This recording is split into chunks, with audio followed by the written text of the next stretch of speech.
Pernahkah Anda bertanya-tanya siapa sebenarnya yang ada di dalam Ka'bah?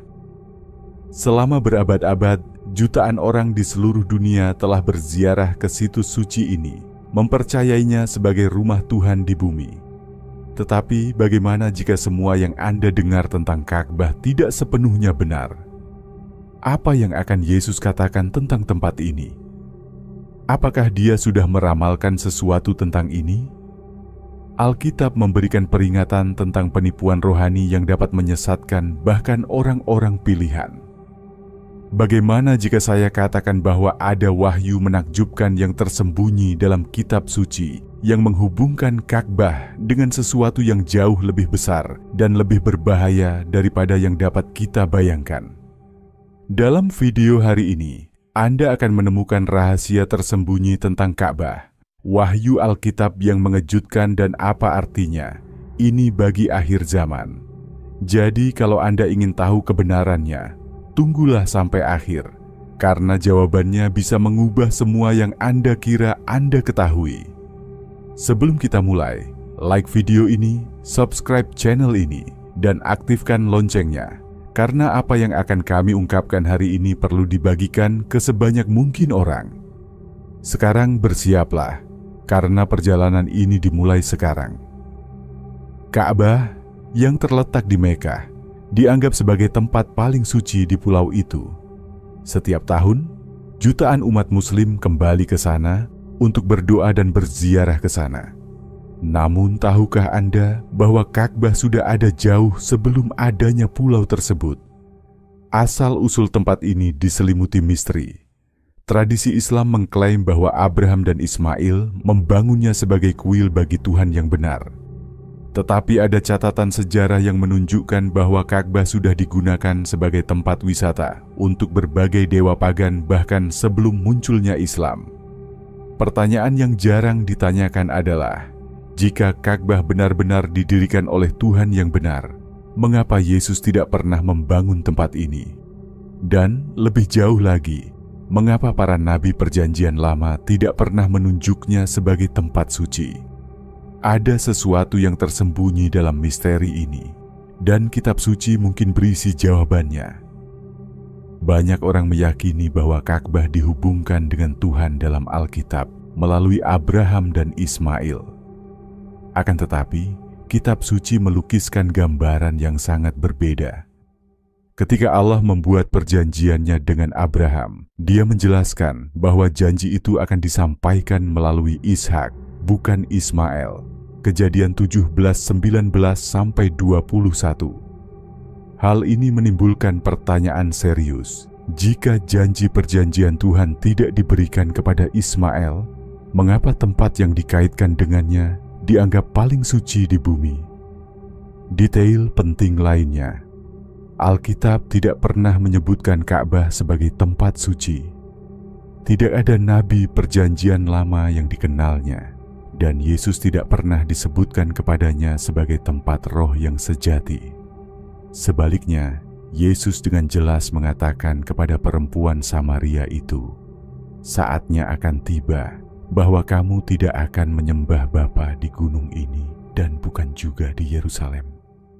Tetapi saatnya akan tiba dan sudah tiba sekarang, bahwa penyembah-penyembah benar akan menyembah Bapa dalam roh dan kebenaran." Yohanes 4:21-23. Jika Yesus mengajarkan bahwa roh sejati tidak terikat pada tempat fisik, mengapa begitu banyak orang percaya bahwa Ka'bah penting untuk terhubung dengan Tuhan? Jawabannya mungkin terletak pada ajaran Kristus tentang bait suci palsu dan tipu daya akhir zaman. Yesus selalu memperingatkan tentang guru-guru palsu, nabi-nabi palsu dan tempat-tempat mewah. Ia membandingkan orang Farisi dengan orang yang mengubah bait suci menjadi pasar dan memperingatkan tentang orang yang akan membangun tempat-tempat rohani yang tidak berasal dari Tuhan. Dalam khotbah di bukit, Dia meninggalkan peringatan yang serius. Bukan setiap orang yang berseru kepadaku, "Tuhan, Tuhan," akan masuk ke dalam kerajaan sorga, melainkan dia yang melakukan kehendak Bapa-Ku yang di sorga. Matius 7:21. Ini berarti tidak semua bentuk ilham dapat diterima oleh Allah. Banyak yang mungkin mengikuti sistem yang tampaknya benar di mata manusia, tetapi jauh dari kehendak sejati Sang Pencipta. Kalau kita tinjau sejarah Ka'bah, maka kita akan melihat bahwa sebelum datangnya Islam, Ka'bah merupakan sebuah pusat rangsangan ruh. Patung lebih dari 360 berhala disimpan di sana, dan baru pada abad ke-7, di bawah Muhammad, Ka'bah diubah menjadi kuil monoteistik. Ini membawa kita pada pertanyaan yang mengganggu. Jika asal-usul tempat ini berakar pada paganisme, siapa sebenarnya yang disembah di sana? Kami akan mengungkap identitas spiritual sejati di balik Ka'bah. Sepanjang sejarah, banyak orang mampu membangun kuil dan tempat suci dengan keyakinan bahwa mereka menyembah Tuhan yang benar. Namun, akankah Tuhan menerima segala bentuk antusiasme? Dalam Perjanjian Lama, kita melihat bahwa Allah selalu memastikan umatnya menyembahnya di tempat yang dipilihnya. Kemah suci di padang gurun dan kemudian bait suci di Yerusalem didirikan oleh Tuhan sendiri. Ketika masyarakat mencoba mengikuti jalan lain, beribadah di tempat yang tidak sah, mereka ditegur keras dan bahkan dihukum. Lihatlah apa yang Tuhan katakan dalam Ulangan 12:5. Tetapi kamu harus mencari tempat yang akan dipilih Tuhan, Allahmu, dari segala sukumu, untuk membuat namanya diam di sana, dan untuk diam di sana, dan kesanalah harus kamu pergi. Jika Tuhan selalu memilih lokasi tertentu untuk stimulasi, mengapa Ka'bah tidak pernah disebutkan dalam kitab suci? Hal penting lainnya, sebelum Islam, Ka'bah adalah pusat penyembahan berhala. Di sana terdapat ratusan berhala dan suku-suku Arab melakukan pengorbanan di sana. Batu hitam yang berdiri di Ka'bah saat ini disembah oleh orang-orang kafir bahkan sebelum Muhammad. Sekarang pikirkan, akankah Tuhan menerima namanya ditempatkan di tempat yang sudah menjadi pusat penyembahan berhala? Yesus sendiri memperingatkan bahwa inspirasi sejati tidak ditemukan di lokasi fisik, tetapi dalam hubungan langsung dengan Tuhan. Jika Yesus tidak pernah ditunjuk ke Ka'bah, melainkan ke hati dan iman sejati, mengapa begitu banyak orang memilih tempat fisik? Siapakah sebenarnya yang ada di dalam Ka'bah? Sekarang mari kita ke inti permasalahan. Siapa atau apa sebenarnya yang disembah di Ka'bah? Untuk memahami hal ini, kita perlu kembali ke apa yang Alkitab katakan tentang siapa yang mengendalikan kerajaan-kerajaan dunia ini. Dalam 2 Korintus 4:4, Paulus memperingatkan kita. Orang-orang yang tidak percaya telah dibutakan oleh ilah zaman ini, sehingga mereka tidak melihat cahaya Injil tentang kemuliaan Kristus. Yesus juga membuat pernyataan yang sangat serius ketika ia dicobai di padang gurun.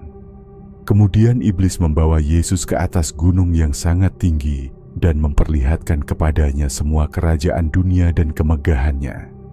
Katanya, "Semuanya itu akan kuberikan kepadamu jika engkau sujud menyembah aku." Matius 4:8-9.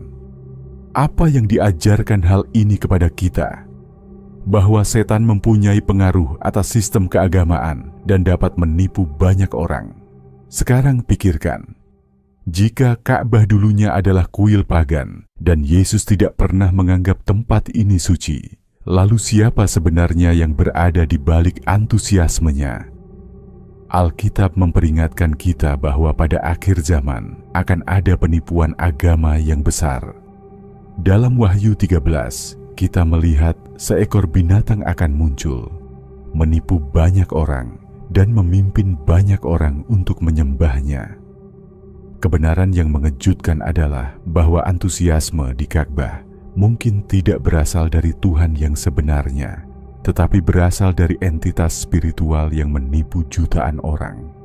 Ini menjelaskan mengapa Yesus tidak pernah mengakui tempat ini sebagai tempat suci, dan tempat ini selalu diperuntukkan bagi roh yang sejati dalam roh dan kebenaran. kita akan melihat bagaimana nubuatan Alkitab memperingatkan tentang jenis penipuan ini di akhir zaman dan apa yang akan menjadi nasib sistem keagamaan ini.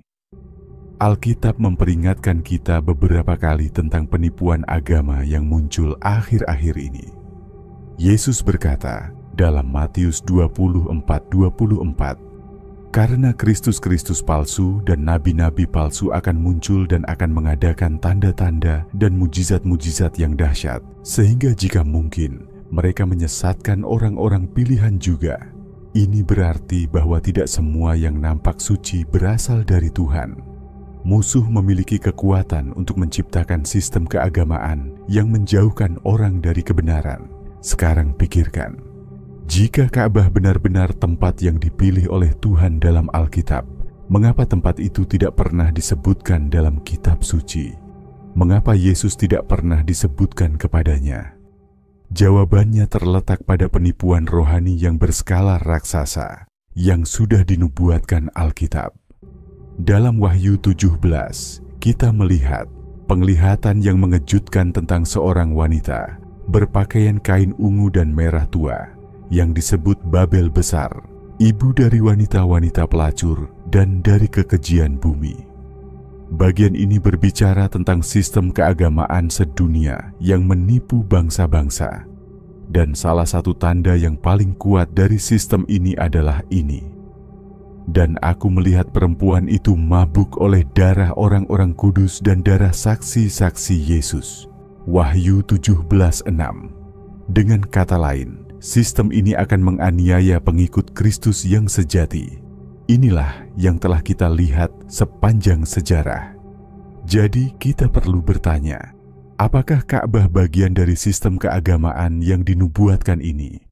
Kita akan melihat bagaimana Ka'bah dapat dihubungkan dengan peristiwa akhir zaman dan apa artinya ini bagi kita saat ini. Wahyu menyingkapkan kepada kita bahwa pada hari-hari terakhir, suatu sistem keagamaan global akan mendominasi bangsa-bangsa, menjauhkan mereka dari iman yang benar. Banyak ilmuwan meyakini bahwa Ka'bah mungkin memainkan peran utama dalam sistem ini, yang menyatukan jutaan orang di bawah keinginan palsu. Lihatlah apa yang Yohanes tulis dalam Wahyu 13:8. Dan semua orang yang diam di atas bumi akan menyembahnya, yaitu setiap orang yang namanya tidak tertulis sejak dunia dijadikan di dalam kitab kehidupan dari Anak Domba yang telah disembelih. Nubuat ini menunjukkan kepada kita bahwa banyak orang akan tertipu dan akan mengarahkan roh mereka kepada sesuatu yang tidak berasal dari Tuhan. Sekarang pikirkan, bagaimana jika Ka'bah adalah bagian penting dalam skenario kenabian ini? Mungkinkah kepentingan globalnya menjadikannya simbol persatuan agama, tetapi di bawah pemerintahan yang tidak berasal dari Tuhan? Marilah kita pahami di mana sebenarnya keinginan Tuhan itu terjadi, dan apa petunjuk sejati Yesus mengenai hal ini. Yesus sangat jelas ketika dia mengatakan bahwa Tuhan tidak berdiam di kuil-kuil yang dibuat oleh tangan manusia. Dalam Yohanes 4:23, dia berkata, "Tetapi saatnya akan datang, dan sudah tiba sekarang, bahwa penyembah-penyembah benar akan menyembah Bapa dalam roh dan kebenaran, sebab Bapa menghendaki penyembah-penyembah demikian." Ini berarti kita tidak memerlukan lokasi fisik untuk terhubung dengan Tuhan. Bait Allah yang sejati saat ini adalah hati orang-orang yang percaya kepada Yesus. Rasul Paulus menegaskan hal ini dalam 1 Korintus 3:15-6. "Tidak tahukah kamu bahwa kamu adalah bait Allah dan bahwa roh Allah diam di dalam kamu?" Jadi kenapa masih banyak orang yang percaya bahwa mereka perlu pergi ke suatu tempat tertentu? Kenyataannya adalah bahwa musuh selalu mencoba menjauhkan manusia dari antusiasme sejati. Ia menciptakan kuil, ritual, dan praktik keagamaan yang tampaknya suci, tetapi jauh di lubuk hatinya menjauhkan manusia dari kebenaran. Oleh karena itu, kita perlu memahami apa panggilan Allah yang sebenarnya untuk akhir zaman dan bagaimana kita harus bertindak berdasarkan wahyu ini.